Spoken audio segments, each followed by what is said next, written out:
Bismillahirrahmanirrahim. Assalamualaikum warahmatullahi wabarakatuh. Waalaikumsalam. Alhamdulillahi wa kafa, wassalatu wassalamu ala khairil mustafa wan nabiyil mujtaba wa ala alihi wa sahbihi wa man ihtada bihadihi fahtada. Amma ba'du. Naqulu Allahumma inna nas'aluka ilman nafi'an wa rizqan tayyiban wa amalan mutaqabbalan. Allahumma ati nufusana taqwaha wa zakkiha fa innaka khairu man zakkaha anta waliyuha wa maulaha. Amin ya rabbal alamin. Para bapak-bapak jamaah yang dimuliakan Allah Subhanahu wa taala, para sesepuh, para alim ulama, para asatid, para tokoh masyarakat, Bapak RW, Bapak RT yang hadir, mudah-mudahan semuanya dirahmati Allah Subhanahu wa taala.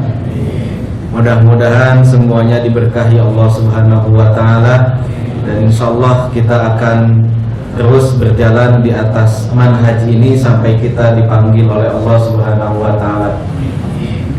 Para jamaah sekalian yang dimuliakan Allah Subhanahu wa taala,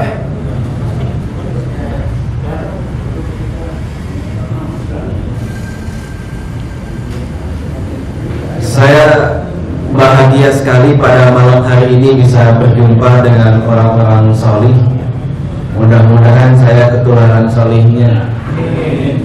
Tidak banyak orang yang sanggup duduk mendengarkan orang lain berbicara. Sebab itu mudah-mudahan duduknya dihitung pahala oleh Allah Subhanahu wa taala, dan pulang kemudian dalam kondisi semua dosa-dosanya sudah diampuni Allah Subhanahu wa taala. Insyaallah pada malam hari ini kita akan membicarakan tentang salah satu dari materi adab, akhlak, etika. Bagaimana cara kita hidup, berbaur dan bergaul dengan orang lain, dalam hal ini dengan tetangga kita. Sebelumnya agar kita sama-sama tune in gitu ya, biar kita sama-sama punya pemahaman yang serasi, sepaham, maka kita akan mengawali dulu dari apa sih definisi tetangga. Kita sering mendengar kata tetangga, mungkin ada yang pernah iseng gitu buka KBBI, Kamus Besar Bahasa Indonesia. Apa tetangga itu? Tetangga itu paling terjemahannya adalah orang yang hidup berdampingan dengan kita. Mari kita lihat bagaimana cara Ibnu Hajar Al-Asqalani di dalam Fathul Bari menerjemahkan kata tetangga menurut para ulama. Ternyata tetangga itu para ulama berbeda-beda dalam mendefinisikan siapa yang dimaksud dengan tetangga. Ada yang mengatakan tetangga itu adalah orang yang rumahnya berdekatan dengan kita dalam jarak 10 rumah ke depan, 10 rumah ke belakang, 10 rumah ke kanan, dan 10 rumah ke kiri. Jadi tetangga itu adalah 40 rumah yang mengitari kita. Ini kalau dalam lingkungan padat seperti tempat saya tinggal, di mana kalau buka pintu rumah itu udah rumah orang lain gitu. Ya. Kalau di kos-kosan yang petakan itu, begitu kita buka pintu itu sudah kelihatan istrinya orang lain gitu kira-kira tuh. Nah, kalau dalam situasi seperti ini 10 rumah ke depan itu adalah jarak yang sangat pendek, 10 rumah ke samping juga jaraknya yang sangat pendek. Jadi definisi tetangga menurut sebagian ulama 10 rumah ke depan, 10 rumah ke belakang, 10 rumah ke samping, 10 rumah lagi ke samping sebelah kiri, itu namanya tetangga. Kemudian para ulama lain mengatakan tetangga itu adalah orang yang ketika jamaah subuh ada bersama kita. Selain itu bukan tetangga. Yang ini berat nih ya. Yang ini berat. Tetangga itu adalah orang yang ketika sholat subuh dia ada bersama kita di masjid yang sama. Itu tetangga. Ya, maka kalau udah begini tetangga kita sedikit gitu ya. Dari mana beliau menjadikan klasifikasi tetangga itu seperti ini? Dari hadis Nabi Shallallahu Alaihi Wasallam, la sholata li jaril masjid illa fil masjid. Tidak sempurna, ada yang mengatakan tidak sah, tapi yang paling tepat, tidak sempurna sholat tetangga masjid kecuali di masjid. Maka siapa tetangga itu? Ya kalau ada di masjid bersama-sama kita. Ini kata sebagian ulama. Kemudian ada lagi yang mendefinisikan tetangga itu adalah semua orang yang tinggal di rumah, yang kalau kita berdiri di atap rumah kita lalu kita berteriak, jarak jangkauan suara kita itulah tetangga. Kalau iseng gitu ya, bapak-bapak naik ke atas rumah kemudian berteriak, rumah terakhir yang mendengar suara kita itu masih bagian dari tetangga kita. Ada yang mengatakan tetangga itu adalah rumah sampai rumah terakhir yang mendengar suara azan. Repot ini. Apalagi azan di Masjid Ar-Rahim itu pakai tawaf di atas. Itu mungkin sampai ke masjid sebelah yang sebelah sana itu. Itu tetangga kita semua. Nah, kemudian para ulama yang lain mengatakan ini yang kita pilih. Tetangga itu disesuaikan dengan adat kebiasaan setempat. Ya, biasa di komplek ini yang dimaksud tetangga itu berapa rumah, ya itulah tetangga. Ya. Nah, dari mana ini kemudian muncul? Dari kaidah usul fikih. Jadi dalam kaidah fikih dan usul fikih itu disebutkan begini: jika syariat tidak memberikan batasan tertentu, maka adat dan kebiasaan yang akan menjadi batasannya. Nah, makanya sebagian ulama itu ada yang berpendapat begini, Pak. Berapa jarak perjalanan yang disebut safar? Karena syariat tidak membatasi secara langsung, maka mayoritas ulama mengembalikan pada adat dan kebiasaan. Di Cijantung yang dimaksud safar itu sampai mana? Sampai Bogor, ya berarti sampai Bogor, Pak. Ya, di bawah Bogor bukan safar. Menurut masyarakat Cijantung, ya, di Jakarta Timur yang namanya safar itu kalau sudah keluar kota, maka keluar kota itu safar. Di bawah itu bukan safar. Ini. Kemudian, kalau bapak-bapak dulu tidak menyebutkan mahar ketika menikah, jadi nikahnya itu maharnya nggak disebutin. Berapa maharnya? Ada dah, taruhlah gitu. Boleh nggak begitu? Boleh. Ya. Maharnya nanti disebutkan belakangan, boleh. Karena tidak disebutkan di depan, maka berapa orang itu harus bayar mahar? Harus bayar maharnya sesuai dengan adat kebiasaan keluarga si wanita itu. Ada sebagian orang yang nikahnya tidak menyebutkan berapa jumlah maharnya. Karena mahar itu bukan rukun nikah. Mahar itu salah satu kewajiban dalam pernikahan. Dia bukan rukun nikah. Jadi mau disebutkan duluan silahkan, mau disebutkan belakangan silahkan, yang penting dibayar. Masalahnya kalau tidak disebutkan berapa suami harus membayar maharnya, disesuaikan dengan kebiasaan di rumah si wanita tersebut. Berapa mahar bibinya, berapa mahar kakak perempuannya dulu, berapa mahar ibunya dulu. Nah, itulah maharnya dia. Ini ya. Jadi semua hal yang batasannya tidak disebutkan di awal, maka dikembalikan pada adat kebiasaan. Ini sering terjadi dalam muamalah begini, Pak. Orang datangnya, kita butuh tukang misalnya. Yang namanya sewa menyewa, kan tukang itu sewa menyewa, Pak. Kita sewa tenaga dan keahliannya lalu kita bayar, itu kan sewa menyewa. Tiba-tiba ditanya berapa satu harinya? Gampanglah sama teman ini. Ada yang pernah begitu? Kan banyak yang begini. Nah, tenang aja dah, jangan dipikirin dulu soal itu, Pak. Kerja dulu dah, kerjain dulu. Kan tidak ditetapkan di awal tuh, Pak. Tidak ditetapkan di awal berapa bayarannya.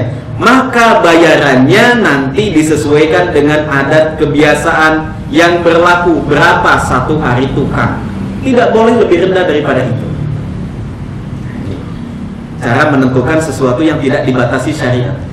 Tidak ada di dalam hadis Nabi SAW, tidak ada di dalam ayat Al-Quran tentang batasan bertetangga. Maka kata para ulama, diserahkan pada adat kebiasaan. Menurut orang sini, tetangga itu sampai mana sih? Nah, itulah tetangganya dia. Berapa? Di kita berapa rumah tetangga itu? 3 rumah atau 4 rumah? Atau yang 1 RT? Ya terserah di sini. Kebiasaannya sampai mana itu tetangga, itulah tetangga kita.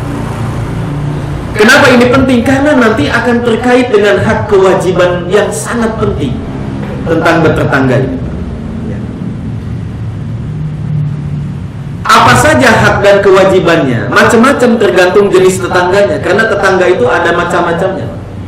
Ada tetangga yang muslim, kemudian dia masih saudara kita, maka antara kita dengan dia punya 3 hak yang wajib diperhatikan. 1, hak dia sebagai tetangga. 2, hak dia sebagai sesama muslim. 3, hak dia sebagai seorang saudara yang punya hubungan kerabat dengan kita. Ya, jadi kalau keluarga kita tinggal dekat kita, itu punya 3 hak. Sekali kita melanggar, menyakiti tetangga jenis ini, kita melanggar 3 pasal sekaligus. Kan rumit, hukumannya pasti lebih banyak. Melanggar 3 pasal sekaligus. 1, melanggar hak bertetangga. 2, melanggar hak sebagai sesama muslim. 3, melanggar hak kekerabatan. Ini jenis tetangga yang pertama, yang paling tinggi. Ada lagi tetangga muslim tapi bukan kerabat kita, sama-sama merantau. Maka dia punya 2 hak atas diri kita. Pertama, hak bertetangga. Yang kedua, hak sesama muslim. Ada lagi tetangga yang bukan kerabat kita, muslim juga bukan. Maka untuk jenis tetangga ini tetap wajib kita hormati, karena dia punya 1 hak yang melekat dengan kita, hak sebagai tetangga. Sesama muslimnya tidak, karena dia bukan muslim. Hak kekerabatan juga tidak ada, karena dia bukan kerabat kita. Tapi karena dia hidup bersama kita, maka kita dengan dirinya terikat oleh 1 hak dan kewajiban, yaitu hak bertetangga. Ya. Ini macam-macam tetangga. Kemudian Nabi SAW di dalam sebuah hadis yang sahih pernah memberikan standar kebahagiaan untuk bapak-bapak. Bahagia itu akan bisa dirasakan oleh kita, kata Nabi, kalau orang punya 4 hal. Arba'un min sa'adatil mar'i. Ada 4 item, ada 4 hal yang jika 4 hal itu ada, maka dijamin bapak-bapak pasti bahagia. Yang pertama adalah almar'atus sholihah, punya istri yang sholihah. Nah, bahagia nggak kira-kira? Bahagia kan puyeng kalau punya istri nggak sholihah. Jadi ini 1, kalau kita ingin bahagia, kata Nabi, 1 standarnya adalah kita punya istri yang sholihah. Yang kedua adalah wal maskan al wasi', tempat tinggal yang lapang. Benar? Kan enak ya punya rumah gede gitu. Logis dan masuk akal serta sesuai dengan fitrah kita. Mau punya rumah sempit atau yang lapang? Kan yang lapang. Semua orang pilih yang lapang. Dibandingkan yang tipe 21 kan kita pilihnya yang 38 atau 36. Kalau disuruh milih 36 sama 42, ya kita pilih 42, kan begitu. Semua orang itu pengen punya rumah yang lapang. Dan itulah salah satu sumber kebahagiaan seseorang. Jadi kalau 1 punya istri yang salihah, ternyata itu tidak cukup, Pak, kalau kita punya rumahnya sempit. Kemudian yang ketiga, wal markab al-hani, kita punya kendaraan yang nyaman. Puyeng kok mau ngaji kalau Vespanya mogok mulu. Wal markab al-hani, itu punya kendaraan yang nyaman. Mau motor kah itu, mau mobil, kalau nggak sering ngadat kan kita bahagia. Jadi Nabi itu mengukur kebahagiaan dunia kita sesuai dengan apa yang kita inginkan, sesuai dengan fitrah kita sebagai manusia. Kata Nabi, kalian pasti bahagia dah kalau punya 4 hal ini. 1, istri yang solihah, semua setuju. 2, rumah yang lapang, itu yang kita inginkan. Yang 3, punya kendaraan yang nyaman. Oh, itu banget yang kita pengen kan. Tapi semua itu tidak ada artinya, Pak, kalau kita tidak punya yang keempat. Wal jarus solih, tetangga yang enggak rese. Bayang nggak sih, Pak, kalau malam-malam tetangga kita berisik pakai motor racing atau nyetel musik gitu kenceng-kenceng, kan jadi nggak nyaman. Ini kalau 4 hal ini ada, itu manusia secara lahiriah dia pasti bahagia. Ini hadis Nabi SAW. Lalu apa kewajiban kita terhadap tetangga? Allah Subhanahu wa taala berfirman di dalam Al-Qur'an, A'udzubillahi minasyaitonirrajim, wa'budullaha wa la tusyriku bihi syai'an. Salah satu dari kewajiban kita adalah beribadah kepada Allah dan tidak menyekutukannya. Jelas. Itu yang pertama dan yang paling utama. Kemudian yang kedua adalah wabil walidaini ihsana, berbuat baik kepada kedua orang tua kita. Jelas. Kemudian walidil qurba, berbuat baik kepada keluarga kita. Ini juga jelas. Wal yatama wal masakin, berbuat baik pada fakir miskin dan anak-anak yatim. Ini juga jelas. Nah, yang berikutnya adalah pembahasan kita, wal jaridil qurba, dan tetangga kita yang punya hak kekerabatan, wal jaril junubi, dan tetangga kita yang bukan kerabat kita. Langsung Pak disebutkan dalam Al-Quran kewajiban bertetangga dengan baik itu. Pertama, Allah perintahkan kita untuk menyembah Allah dan tidak menyekutukannya. Yang kedua, perintah berbuat baik kepada orang tua. Kemudian yang ketiga, berbuat baik kepada keluarga kerabat kita. Kemudian yang keempat dan yang kelima, berbuat baik kepada anak yatim dan fakir miskin. Yang berikutnya diwajibkan bagi kita berbuat baik kepada tetangga, baik itu saudara kita maupun yang bukan saudara kita. Bahkan berbuat baik kepada tetangga ini kemudian diikat dengan persoalan akidah. Salah satu cabang iman itu adalah berbuat baik kepada tetangga. La yu'minu ahadukum hatta yuhibbal mar'a ma yuhibbu li nafsihi. Tidak sempurna iman seseorang sampai dia mencintai orang lain seperti dia mencintai dirinya sendiri. Di dalam hadis yang lain Nabi SAW bersabda, tidak disebut orang yang beriman kepada hari akhir orang yang tidak memuliakan tetangganya. Di dalam hadis lain Nabi SAW bersabda, man kana yu'minu billahi wal yawmil akhir falyukrim jarahu.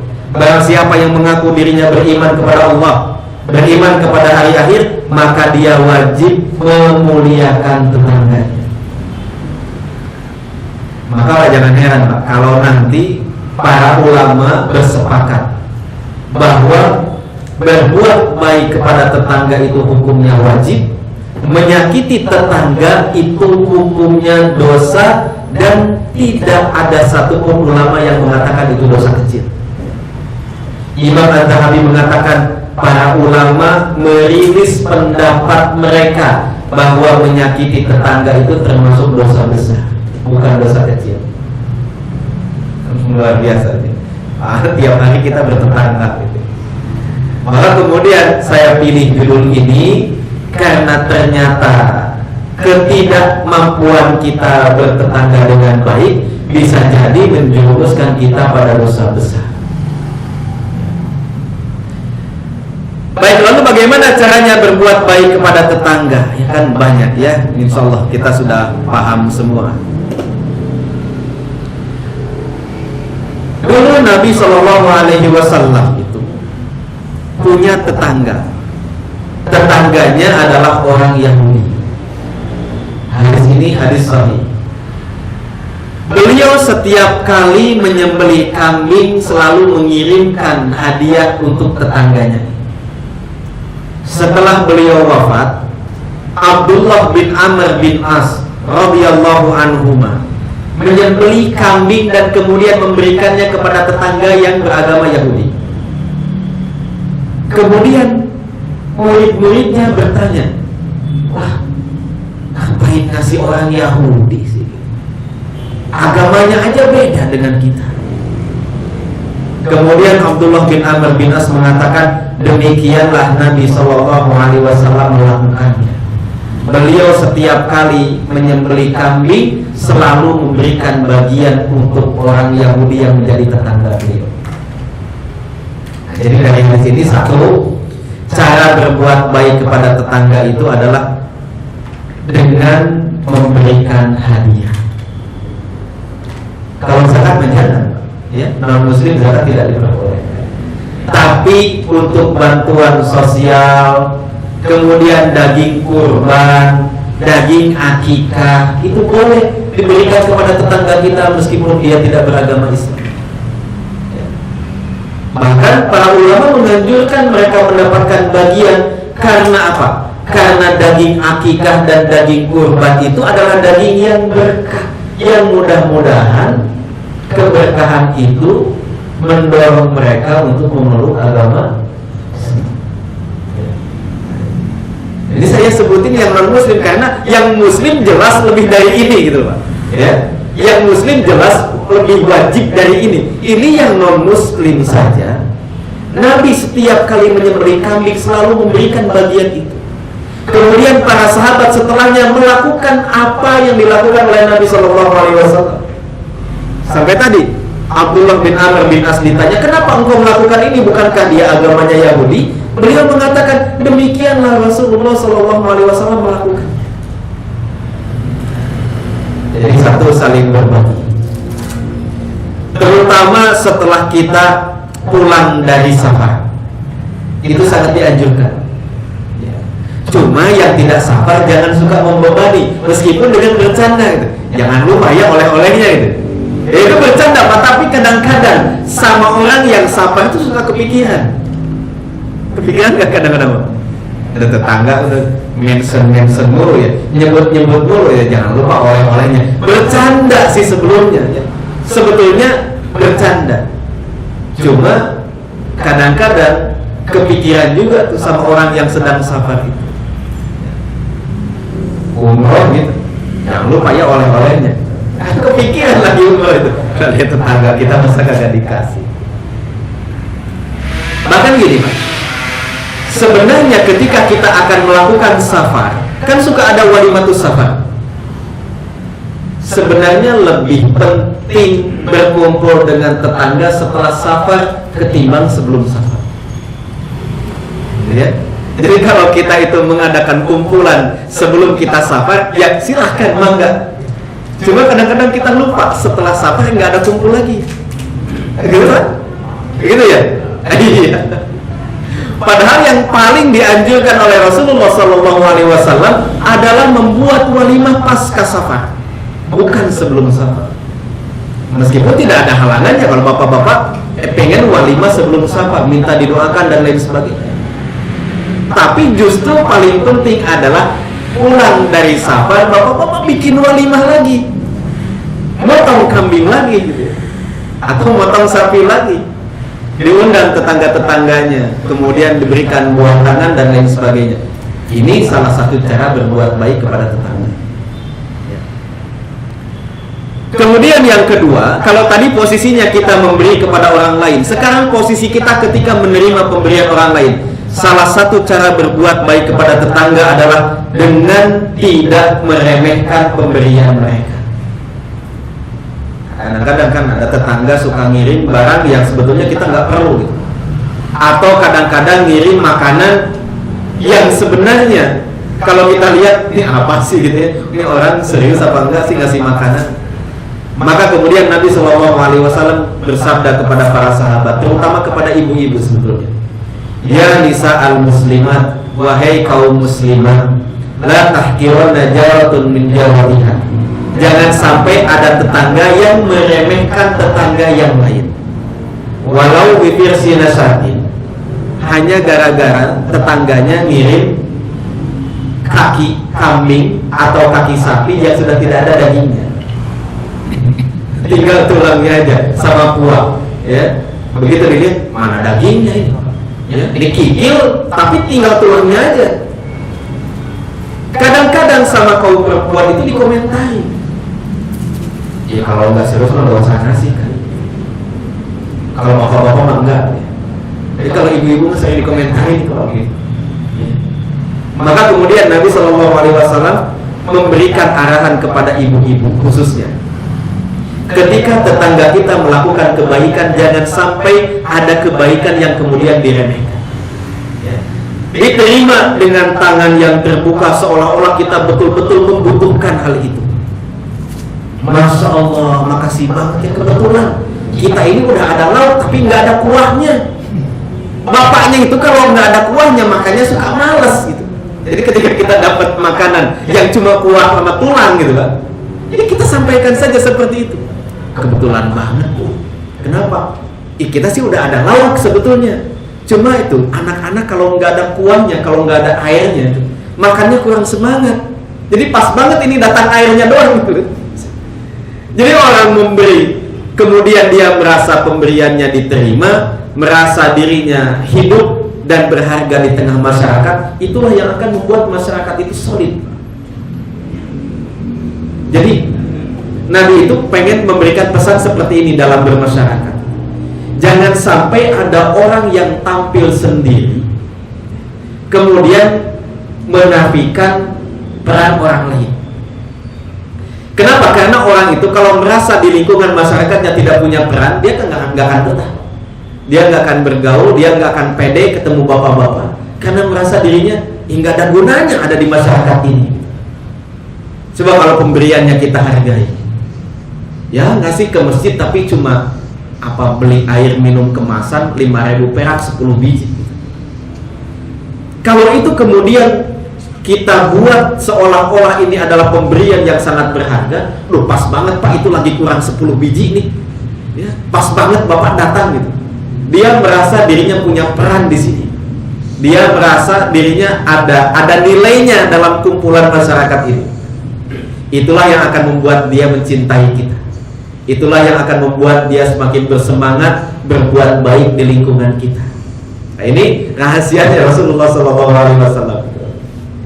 Jadi pertama memberi, yang kedua menerima dengan sepenuh hati. Kemudian yang ketiga, cara berbuat baik dengan tetangga adalah dengan bersimpati atas musibah. Ini Masya Allah ya, di lingkungan kita luar biasa. Ada yang sakit kita datangi, ada yang kena musibah, kemudian rame-rame orang datang menguatkannya dan lain sebagainya. Makanya ada istilah takziah. Takziah itu dari kata azza. Apa azza itu? Azza itu menguatkan. Takziah itu bukan mendoakan mayit. Takziah itu menguatkan keluarga mayit. Caranya macam-macam Pak. Bisa kita datang kemudian kita doakan mayitnya sehingga keluarga mayit merasa banyak orang yang peduli dengan si mayit. Besar hatinya. Kemudian kita bawakan sesuatu untuk keluarganya yang lagi berduka, yang lagi repot mengurus jenazah dan lain sebagainya, itu menguatkan mereka. Itu konsep awal takziah itu bukan mendoakan mayit, takziah itu. Ya. Mendoakan mayit itu adalah bagian dari acara dalam takziah gitu, kira-kira. Karena takziahnya sendiri artinya adalah menguatkan, mengokohkan ikut berbelasungkawa. Jadi takziah itu kaitannya adalah dengan keluarga mayit, bukan dengan mayitnya. Lalu kita datang dan kita doakan mayit, mereka bahagia, merasa banyak orang yang peduli dengan mayit. Lalu kita bawakan sesuatu, kadang-kadang ada uang ya yang kemudian dimasukkan. Nah itu adalah anjuran dari Nabi SAW. Ketika Ja'far bin Abu Thalib meninggal dunia, apa kata Rasulullah SAW? Isnahu li ali Ja'far ta'aman bikinkan makanan buat keluarga Ja'far. Kasihan mereka sedang sibuk. Kita bawain air gitu ya, pakai kardus gitu. Ada yang bawain makanan, ada yang bawain ini dan lain sebagainya. Jadi bersimpati atas musibah yang sedang mereka alami, termasuk salah satu berbuat baik kepada tetangga. Kemudian yang berikutnya adalah menutupi aibnya. Tetangga kita itu pasti punya aib, sebagaimana kita punya aib yang mungkin diketahui oleh tetangga kita, mungkin tidak diketahui oleh tetangga kita. Maka tugas seorang tetangga adalah menutupi aibnya.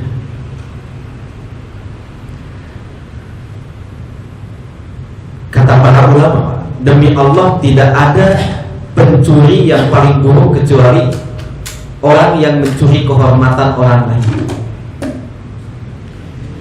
dengan menggunjingkan aibnya. Bahkan di dalam hadis tentang riba itu kan sama dengan menzinahi ibunya berkali-kali dan lain sebagainya. Lalu apa lanjutan hadis tentang riba itu? Wa inna min arbar riba istitolatul rajuli bi ardi akhihi. Riba yang paling buruk adalah ketika seseorang membongkar aib dan kemudian menyebarkannya. Jadi dosa riba itu lebih buruk daripada seseorang yang menzinahi ibunya. Tapi ada yang lebih buruk dari itu, yaitu orang yang membongkar aib saudaranya kemudian dia sebarkan. Para jamaah yang dimuliakan Allah Subhanahu wa taala, setiap kita itu nanti akan dipanggil oleh Allah Subhanahu wa taala di dalam persidangan yang disaksikan oleh seluruh makhluk dan dihadiri oleh Nabi Shallallahu alaihi wasallam. Jadi kalau bapak-bapak nanti dipanggil untuk dihisab, itu Rasulullah ada persis di depan kita sebagai saksi. Wajib Nabi ka'ala ha'ula'i syahida. Aku akan mendatangkan engkau Muhammad sebagai saksi atas umatmu dan umat-umat sebelummu. Lalu kita ditanya oleh Allah Subhanahu wa taala kemudian tentang kewajiban-kewajiban yang tidak kita tunaikan, tentang hal-hal yang Allah haramkan yang kemudian kita lakukan. Maka bagaimana kemudian kita bisa menghadapi Rasulullah SAW jika Allah kemudian membongkar semua aib yang pernah kita lakukan? Ada yang pernah naksir istri tetangganya misalnya, ada yang pernah ngintipin orang mandi. Kira-kira kita punya wajah gak sih untuk berhadapan dengan Rasulullah? Ada yang melakukan ini dan itu, pokoknya perbuatan-perbuatan yang kalau orang lain tahu kita malunya luar biasa. Dan semua orang pernah melakukan itu, termasuk kita. Saya yakin semua orang pernah melakukan itu, ya, termasuk kita semua. Nah, kira-kira kalau Allah kemudian mengungkapkan itu di depan begitu banyak orang, bahkan di depan Rasulullah SAW, kira-kira kitanya bisa tahan atau enggak gitu dengan rasa malu gitu. Makanya Nabi SAW memberikan wejangan kepada para sahabat, ya, jika engkau tidak mau dibukakan aibmu oleh Allah pada hari kiamat, jangan suka membuka aib orang lain. Nah, ini salah satu arahan dari Nabi SAW. Kemudian diriwayatkan oleh Imam Muslim, man satara musliman, barang siapa yang menutupi aib seorang muslim, satarahullahu yaumal qiyamah, Allah akan menutupi aibnya. Dengan apa cara Allah menutupi aibnya? Dengan cara memanggil bapak-bapak dalam suasana yang pribadi, ya, dipanggil Fulan bin Fulan maju ke depan gitu. Kemudian Allah tutup dari pandangan manusia yang lain. Lalu Allah berkata kepadanya dengan perkataan yang hanya bisa didengar oleh si Fulan bin Fulan itu. Fulan bin Fulan, kamu tanggal sekian sama tanggal sekian ngintipin orang mandi. Tapi yang lain gak ada yang tahu apa yang Allah katakan. Sampai orang itu pucat, ya Allah, dibongkar semua oleh Allah Subhanahu wa ta'ala. Kemudian Allah akan berfirman kepadanya, kepada orang-orang yang gemar menutupi aib orang lain. Dulu juga orang lain tidak ada yang tahu. Sekarang juga tidak perlu ada yang tahu, udah antara kita aja. Ya. Hisabannya itu antara kita aja. Yang lain nggak usah ada yang tahu. Dan sebagaimana aku dulu tutupi aib itu darimu, sekarang aku hapuskan saja dari catatan amalmu. Dicoret.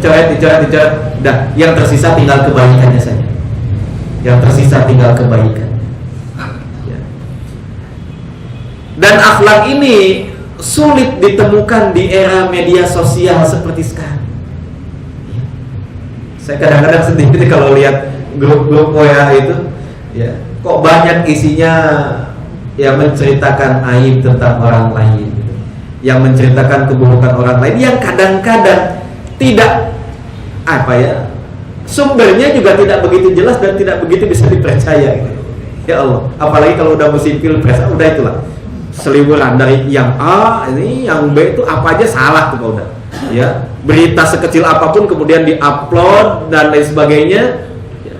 Saya sering katakan kepada teman-teman, kepada para jamaah, ya, bahwa kehormatan seseorang itu adalah sebuah kewajiban yang sangat agung di sisi Allah Subhanahu wa taala. Jadi jangan sampai kemudian kita menghancurkan kehormatan orang lain, ya, yang padahal kita sendiri belum tentu itu benar atau tidak benar gitu ya. Maka kemudian sebaiknya sudahlah berhenti di HP kita saja, tidak perlu disebarkan lagi kepada yang lain. Nah, terutama kehormatan para sahabat. Bapak-bapak nih, ya, kalau seandainya mendengar cerita tentang seorang sahabat yang cerita itu negatif dan kita nggak yakin benar atau tidak, udah Pak, jangan disebarkan lagi, jangan disebarkan lagi. Saya pernah ditanya ketika membicarakan, karena saya dulu kuliah S2 itu jurusannya tentang zakat, tentang zakat. Beasiswanya dari Baznas. Kalau diundang untuk menceritakan tentang zakat, saya tidak pernah mengutip beberapa riwayat tentang zakat gitu ya. Salah satunya adalah ada yang nanya ke saya, Ustaz, kenapa tidak menjadikan kisah Sa'labah sebagai contoh orang yang tidak membayar zakat? Saking pentingnya bayar zakat sampai orang nggak mau bayar zakat, Nabi sampai tidak mau menerimanya lagi. Saya katakan karena saya tidak tahu cerita itu benar atau tidak. Ya, saya tidak tahu cerita itu benar atau tidak. Ketimbang saya menuduh seseorang melakukan perbuatan seperti itu, dan itu adalah seorang sahabat. Bahkan bukan sahabat biasa, beliau adalah orang Ansor. Bahkan bukan orang Ansor biasa, beliau adalah seorang veteran perang Badar. Bagaimana mungkin saya akan mengatakan beliau tidak bayar zakat? Nah, saya tidak pernah mengutip cerita-cerita seperti itu. Ya, ada yang nanya. Ya. Untuk apa? Menjaga kehormatan seseorang. Jadi tetangga kita itu mesti Pak punya aib. Sebagaimana kita itu mesti punya aib. Maka kewajiban kita terhadap tetangga adalah menjaga aibnya, menutupi aibnya.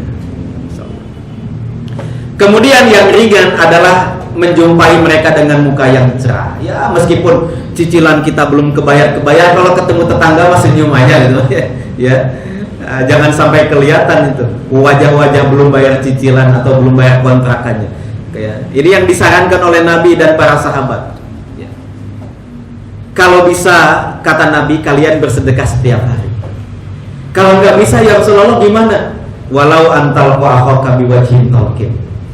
Meskipun itu hanya dengan bertemu saudaramu, tetanggamu dengan wajah yang ceria. Lagi sedih di rumah, ya udah itu kan di rumah. Begitu keluar berpapasan dengan orang lain, ya senyum aja. Tampilkan wajah yang ceria, itu adalah cara kita bertetangga dengan baik sebagaimana arahan Nabi SAW. Kemudian saling mengunjungi dan lain sebagainya. Dan yang paling penting sebetulnya Pak, dari sekian banyak adab bertetangga adalah mengajarkan mereka. Ini yang membuat saya pengen pindah rumah lagi gitu. Ya. Nabi SAW itu pernah bersabda seperti ini. Wallahi la yata'allamanna qaumun min jiranihim.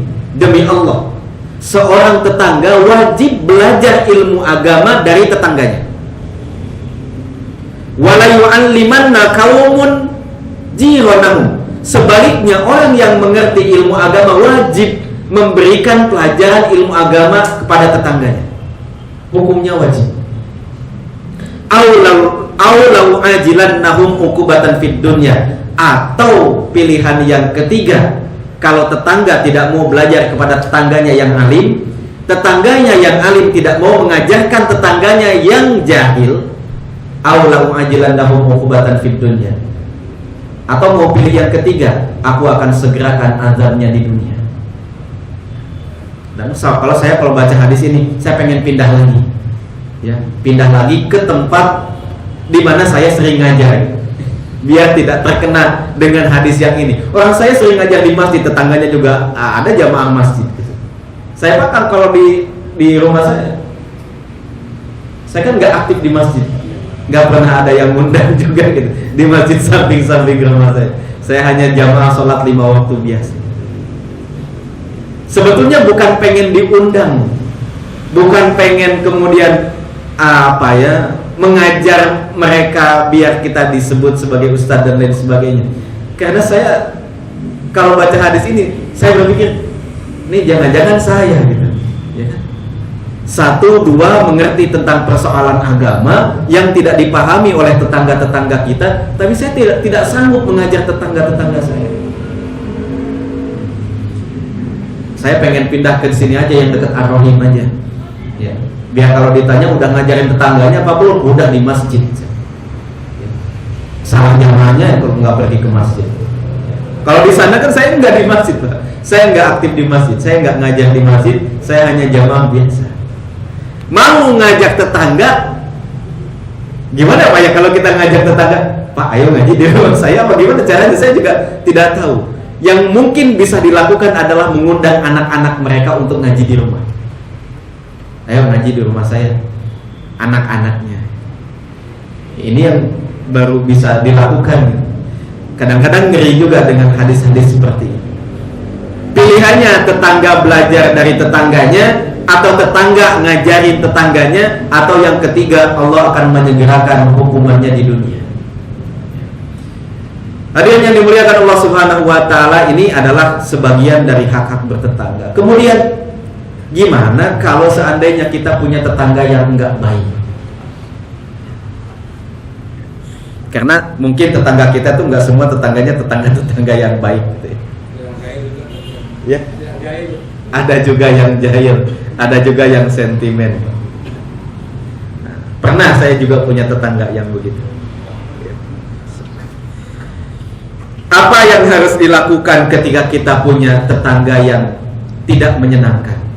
Yang pertama jelas, dalam hadis riwayat Imam Hakim, barang siapa yang ingin Allah bangunkan istana yang megah di surga, barang siapa yang Allah ingin angkat derajatnya, maka hendaknya falyafu amman dzalamahu, hendaknya dia memaafkan orang yang menzaliminya. Dalam hadis yang lain disebutkan, Nabi SAW bersabda seperti ini: jika ada satu tetangga yang disakiti oleh perbuatan tetangganya yang lain, maka dia punya 2 pilihan. 1, dia pergi, pindah kontrakannya, jual rumahnya, gitu ya. 2, dia bersabar dan baginya surga. Enak ya punya tetangga yang gak baik? Enak gak punya tetangga yang gak baik? Enak karena itu adalah jalan kita menuju surganya Allah Subhanahu wa taala. Ya. Jalan kita menuju surganya Allah Subhanahu wa taala yang tidak kita harapkan dari puasa kita ya. Yang kadang-kadang puasanya begitu-begitu, yang juga tidak kita harapkan dari sholat kita karena kehusuannya mungkin tidak cukup untuk membeli itu ya. Salah satu yang kita harapkan adalah dengan cara bersabar dari gangguan tetangga. Kata Nabi, kalau kalian punya tetangga yang buruk, kalian punya 2 pilihan, dan dua-duanya benar. 1, kalian pindah rumah. Yang 2, kalian bersabar dan bagi kalian surga. Dikisahkan ada perempuan. Perempuan ini jarang sholat sunnah. Jarang sholat sunnah. Sholatnya itu yang wajib-wajib doang gitu. Kemudian dia juga jarang puasa sunnah. Jarang juga sedekah sunnah. Jarang sedekah sunnah. Satu-satunya sedekah yang pernah dia tunaikan adalah ngasih sepotong keju. Selain itu dia nggak sedekah. Ini orang ada yang kayak gini gitu. Kalau mau bawa ke nasi mending ya tiap Jumatan bawa uang gitu. Ini ada orang puasa sunnahnya jarang, sholat sunnahnya jarang. Seumur hidup dia cuma sedekah sepotong keju. Tapi kata para sahabat, orang ini tidak pernah usil dengan tetangganya. Apa kata Nabi SAW? Wajabat, dia wajib masuk surga. Jadi ketika tetangganya A, B, C, D, E, F, G gitu ya, dia mah anteng aja gitu. Dia mah anteng aja. Tetangganya begini, dia tetap berbuat baik. Tetangganya begitu, dia tetap berbuat baik. Apa kata Nabi SAW? Wajabat, dia wajib masuk surga. Sebaliknya ada tetangganya yang lain, puasanya Senin Kamisnya sering gitu ya.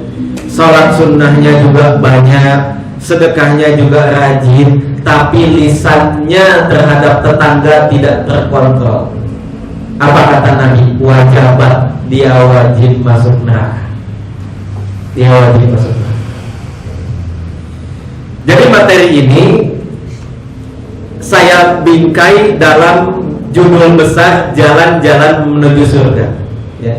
Jalan Menuju Surga itu kalau seri pertamanya adalah bagaimana kita memanfaatkan anak-anak kita sebagai jembatan menuju surga. Yang kedua, memanfaatkan orang tua kita. Yang ketiga, memanfaatkan istri kita. Yang keempat, bagian keempatnya adalah bagaimana cara kita memanfaatkan tetangga sebagai jalan menuju surga. Yang tadi, punya tetangga yang nggak baik itu berkah sebetulnya ya. Punya tetangga yang baik lebih berkah lagi. Jadi bagi seorang mukmin itu nggak ada yang merugikan. Punya tetangga yang baik itulah tadi sumber kebahagiaan seorang muslim. Punya tetangga yang tidak baik itulah jalan pintas menuju surga. Jalan pintas menuju surga. Bagaimana kalau kita tidak tahan? Kata Nabi pindah. Kata Nabi suruh pindah. Ya, hadisnya yang tadi. Kalau kalian punya tetangga yang tidak baik, yang sering menyakiti, dan kalian merasa tidak tahan, kalian punya dua pilihan. Satu, pindah rumah. Yang kedua, bersabar dan bagi musuh. Jadi boleh kita kemudian pindah rumah, pindah kontrakan, dan lain sebagainya. Kalau tidak bisa pindah rumah, bagaimana? Kita bisa melakukan protes. Dengan cara apa? Dengan cara mengeluarkan semua barang-barang yang ada di rumah kita. Ada yang mau praktek silahkan. Dulu pada zaman Nabi ada orang yang sering disakiti oleh tetangganya, lalu mengadu kepada Rasulullah SAW. Apa kata beliau? Sabar, pulang lagi, balik lagi. Ya Rasulullah, saya udah sabar tapi dia tidak berhenti menyakiti saya. Apa kata Rasulullah? Udah sabar bagi musuh. Datang lagi. Apa kata Rasulullah? Pindah. Saya nggak bisa pindah ya Rasulullah. Saya nggak punya rumah lain. Ini kalau dijual ya susah lagi beli rumah lagi. Kalau istilah kita begitu sekarang. Lagian pekerjaan saya di sini, anak-anak saya sekolah di sini gitu. Kira-kira begitu. Lalu apa kata Nabi? Keluarkan semua barang yang ada di rumahmu, taruh di jalan. Sehingga ketika dia melakukan apa yang disyaratkan oleh Rasulullah SAW, semua tetangga yang lewat nanya. Nah kan pasti nanya Pak, kalau bapak-bapak ngeluarin sofa, TV, bapak itu taruh di jalan gitu, kan pasti orang nanya, Pak kenapa sih dikeluarin kan begitu? Tapi saya nggak tahan dengan tetangga saya. Setiap orang yang lewat kemudian mengutuk tetangga orang tersebut, sampai begitunya nggak benar tuh orang. Tak lewat lagi orang lain, Pak kenapa ini dikeluarin? Habis saya pusing sama tetangga saya, dilaknat lagi. Kok bisa ada tetangga kayak gitu? Datang orang lewat lagi. Semua orang yang lewat mesti nanya dong.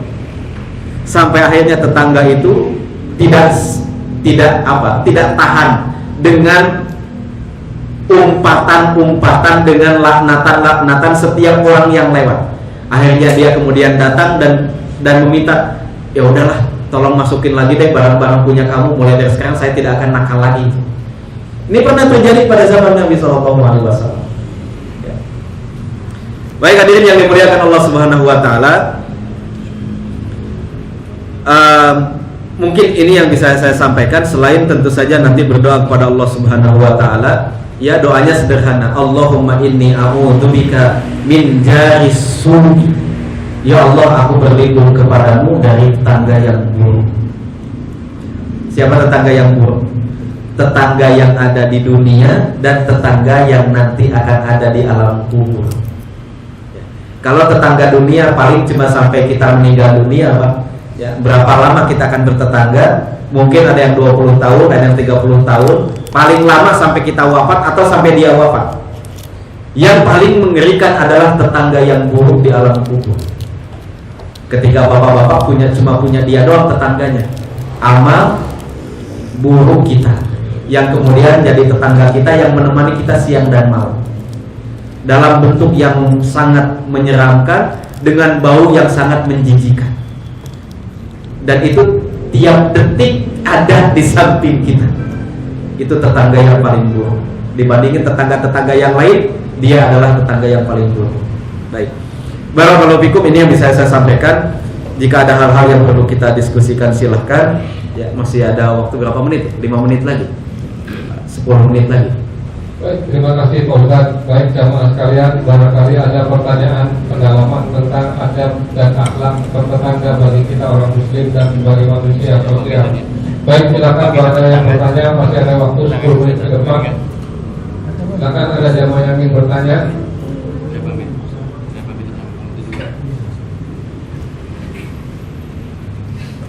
Saya izin mau ke tetangga sebentar. Dia ada 3. Terima kasih Pak Ustadz. Siap. Baik, sekali lagi barangkali jamaah ada yang ingin memperdalam, ya silakan Pak. Singkat padat ya tentang akhlak bagaimana kita bertetangga, silakan Pak. Assalamualaikum warahmatullahi wabarakatuh. Waalaikumsalam. Tadi Pak Ustadz membahas masalah masuk surga kok gampang amat rasanya. Kalau saya baca Al-Quran di surat Al-Baqarah,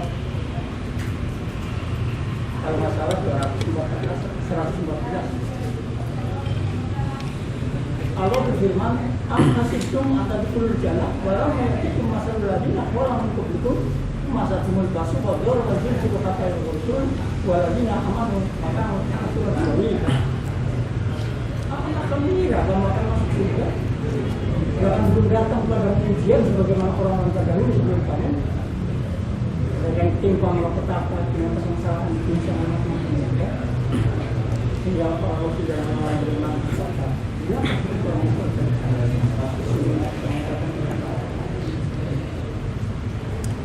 Ustaz itu kan melalui 6 fase segala hijrah, dakwah secara selektif, ya banyak 6 fase lah buat itu bisa maju. Tapi kok tadi di Pak Ustaz bisa maju. Baik. Ya, baik. Bismillahirrahmanirrahim. Ya. Setiap orang itu akan diuji oleh Allah Subhanahu wa taala sesuai dengan kadar iman. Kadar iman seperti para sahabat, jelas ujiannya tidak akan sama dengan kita. Makanya titik pokoknya dalam persoalan agama itu adalah ketika kita bisa bersabar mengalahkan hawa nafsu kita dan mengedepankan arahan-arahan agama. Kalau itu sudah begitu pasti masuk surga. Ya. Contohnya tadi ayat yang dibacakan itu adalah tentang situasi peperangan yang sangat mencekam, menakutkan, sampai orang-orang yang beriman mengatakan, kapan sih kita akan ditolong Allah? situasinya begitu Pak. Dalam bertetangga juga ternyata situasinya sama Pak, cuma level ujiannya aja yang berbeda. Kan kalau bapak-bapak punya tetangga yang buruk sampai tadi disebutkan bolak-balik kepada Nabi SAW, ya Allah kapan ini saya bisa bebas dari tetangga saya ini, ya, sampai Nabi menyuruh dia untuk bersabar, sampai dia tidak tahan, Nabi menyuruh dia untuk hijrah, sampai dia tidak bisa hijrah, sampai Nabi kemudian menyuruh dia untuk membongkar semua isi rumahnya. Nah itu kan ujiannya dia. Jadi masing-masing ujian itu mesti ada rewardnya, dan itu jelas Pak, tidak akan sama. Satu ujian dengan ujian yang lain tidak akan sama balasannya. Kalau tadi dijanjikan surga dengan mengerahkan hartanya, nyawanya, segala-galanya untuk membela agama Islam, lalu dia masuk surga. Kemudian ada kasus lain, ada orang bersabar dari tetangganya, lalu dia masuk surga. Dua-duanya masuk surga, tapi kan surganya tidak akan sama. Surganya tidak akan sama. Dan memang pada faktanya masuk surga itu tidak terlalu sulit. Yang sulit itu adalah masuk surga langsung. Masuk surga itu tidak terlalu sulit. Yang sulit itu adalah bagaimana caranya masuk surga secara langsung. Semua orang beriman apapun kelakuannya itu pasti masuk surga. Pasti masuk surga. Man qala la ilaha illallah dakhala jannah. Siapapun yang dalam hatinya ada la ilaha illallah, itu dia pasti masuk surga. Wajabat, dia wajib masuk surga. Cuma tadi Pak, pertama masuk surganya mungkin tidak langsung. Ada yang langsung, tapi surganya kan nanti bertingkat-tingkat. Ada yang tingkat bawah, tingkat pertengahan, ada yang tingkat paling atas, sesuai dengan pengorbanan yang dia lakukan. Nah, jadi semuanya tidak ada yang bertentangan. Yang tadi mengerahkan hartanya bahkan nyawanya masuk surga dia. Orang yang bersabar dengan tetangganya masuk surga juga dia. Cuma tadi Pak, yang namanya pahala dan kedudukan tidak akan sama. Semakin berat ujiannya, semakin berat pahalanya, semakin besar keridhaan Allah, semakin tinggi kedudukannya di sisi Allah Subhanahu wa taala. Jangankan dengan bersabar dari gangguan tetangga, masuk surga itu ada hadis sahih yang mengatakan ada orang yang membuang duri di jalan, ada dahan kayu tuh melintang, ini motor nanti nyangkut nih, kemudian dia bereskan, dia rapihkan. Kata Nabi, aku melihat ada orang yang sedang enak-enakan duduk di cabang sebuah pohon di surga, yang cabang pohon itu dia tebang di dunia karena ngalangin jalan orang. Gitu. Jadi kalau kita lihat sampah itu di jalan, lalu kita pungut, itulah yang akan membuat kita masuk surga. Jadi banyak jalannya, banyak caranya, meskipun nanti pada akhirnya Allah akan membalas kita sesuai dengan apa yang kita kerjakan. Ini pengorbanannya segini, ini pengorbanannya segini, ini pengorbanannya, semua masuk surga dengan kedudukannya masing-masing. Jadi tidak bertentangan antara ayat ini dengan ayat yang lain atau dengan hadis yang lain. Semuanya insya Allah akan masuk ke dalam surga. Tapi tadi Pak, dengan catatan setiap orang masing-masing akan mendapatkan kedudukan yang berbeda. Nggak mungkin yang jihad di jalan Allah sama dengan orang yang matahin ranting di jalan masuk surganya, kan enggak. Ya, begitu Pak. Satu lagi yang penanya, barangkali masih ada, silakan. Masih ada satu waktu lagi untuk penanya. Silakan. Pakai mohon izin. Waalaikumsalam. Nah, kalau ada orang usaha dan usaha itu nanti akhirnya itu mencari rezeki, tapi mendatangkan kemudaratan, mengganggu lingkungan. Nah, kita sarankan, kita kasih jalan keluarnya tetap membandel. Jadi gimana itu tidak kemudaratannya, apa bisa sampai serta seperti apa atau hasilnya? Ya, baik. Bismillah, salatu wassalamu ala rasulillah. Apa yang tadi sudah disampaikan itu adalah sesuai dengan tuntunan Nabi Sallallahu Alaihi Wasallam. Jadi dalam hadis tentang penumpang perahu itu disebutkan tipe masyarakat yang ideal adalah masyarakat yang mau mengingatkan tindakan orang lain yang akan merugikan. Ya kan, Nabi menceritakan ada orang di dalam perahu, satu di paling bawah, satu lagi di atas. Karena orang yang paling bawah ini nggak mau capek ngambil air ke atas, akhirnya dia punya ide. Daripada capek-capek saya bolongin aja orang air ada di bawah saya, atau gitu. Kalau seandainya orang yang ada di atas membiarkan itu terjadi, biarin aja lah, bukan urusan kita. Kan dia sendiri yang bolongin perahu, bukan saya. Gitu ya. Apa kata Nabi? Halaku jami'an, mereka pasti tenggelam semua.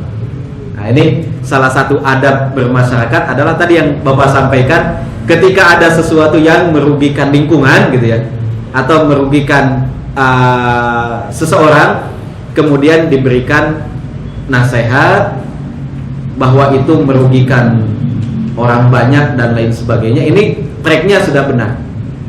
Bagaimana kalau kemudian dia tetap melakukan hal itu? Maka selanjutnya adalah urusan pemerintah. Selanjutnya adalah urusannya pemerintah. Nah, begitu tuntunan dari agama kita. Kalau kita beramar ma'ruf nahi munkar, kemudian dia tidak mau tidak mau berhenti dari perbuatannya, maka selanjutnya adalah urusannya ulil amri. Karena kalau kita sendiri yang menyelesaikan akan menimbulkan kemunkaran baru, ya, misalnya kayak mabuk-mabukan gitu ya. Kemudian kita nasihati, dia tetap begitu di sebuah pos atau markas gitu ya. Kalau kita kemudian melakukan amar ma'ruf nahi munkar, lanjutan setelah itu sendiri, itu akan menimbulkan kemunkaran lain yang lebih besar. Makanya kemudian diserahkan kepada pemerintah, Pak RT, Pak RW, Pak Lurah dan lain sebagainya. Mereka yang harus menyelesaikan itu. Ya, mereka yang harus menyelesaikan itu. Ya, karena itu mereka upahnya banyak di sisi Allah Subhanahu wa taala. Itu paling banyak tuh Pak RT sama Pak RW. Ya, pahalanya di sisi Allah Subhanahu wa taala ketimbang kita-kita yang menjadi masyarakat biasa. Tanggung jawabnya banyak, upahnya juga paling banyak begitu. Ya, jadi begitu Pak. Tadi yang sudah dilakukan itu sudah benar, memberikan arahan, nasihat gitu ya, secara dengan penuh kesantunan. Kalau kemudian tetap tidak bisa, maka dilimpahkan kepada yang berwenang. Khawatirnya tadi Pak, akan timbul kemunkaran lain selain kemunkaran yang ingin kita bereskan gitu. Ya, ini kaidah amar ma'ruf nahi munkar di dalam agama kita. Baik, wallahu a'lam. Terima kasih. Terakhir Pak Kiai tadi barangkali mau izin Pak sekalian pengumuman untuk minggu depan. Terima kasih. Saya mohon maaf tadi. Terima kasih. Terima kasih. Yang 11 kita punya tetangga non muslim. Suatu saat kita bagi daging kurban. Maaf ini bukan hibah, tapi bertanya saya. Ternyata bukan dimasak atau diberikan orang, tapi diberikan anjingnya. Bagaimana sikap kita kepada orang itu? Terima kasih. Ya, baik. Sama dengan yang tadi gitu ya. Urusannya sama. Jadi pertama, salah satu hak bertetangga itu adalah saling mengingatkan, tadi sudah saya sebutkan. Kemudian diklarifikasi apa sebetulnya yang membuat dia melakukan hal itu. Kalau seandainya memang dilakukan dengan sengaja ya, untuk menunjukkan ketidaksukaannya gitu dengan syariat gitu ya, dan lain sebagainya, maka itu adalah tadi Pak, itu adalah urusan pemerintah setelah itu ya, itu adalah urusan pemerintah setelah itu.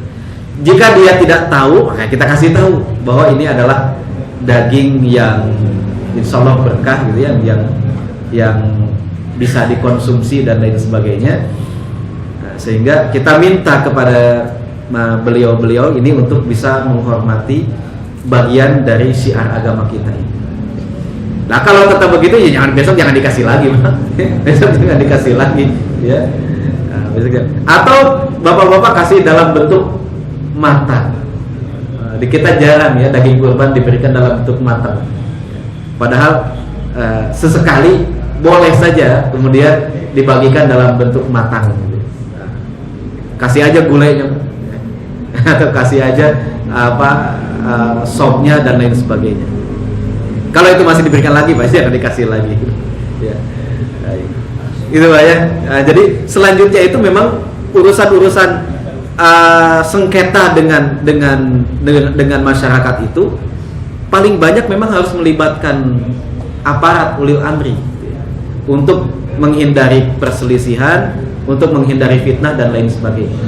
Makanya ada dibentuk rukun tetangga agar tetangga-tetangga ini rukun gitu kan. Karena itu fungsinya. Kalau setiap orang mengambil tindakan sendiri, nanti akan menimbulkan kemunkaran lain selain kemunkaran yang tadi. Nah, itu yang tidak diinginkan. Baik, mungkin ini yang bisa saya sampaikan. Kalau nanti ada pengumuman silahkan. Saya akan tutup dulu dengan membaca doa. Bismillahirrahmanirrahim. Kita awali dengan istighfar 3 kali.